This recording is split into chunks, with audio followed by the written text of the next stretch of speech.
It's something you rarely think about, but did you know your email signature could help cybercriminals pretend to be you?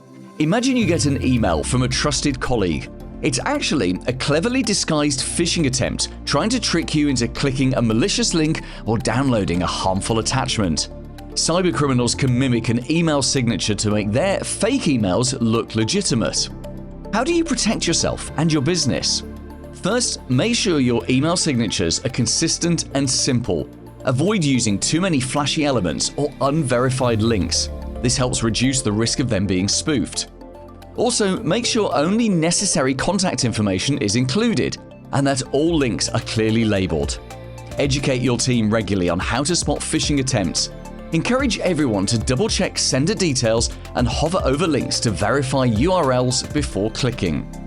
Use robust encryption algorithms to secure email signatures.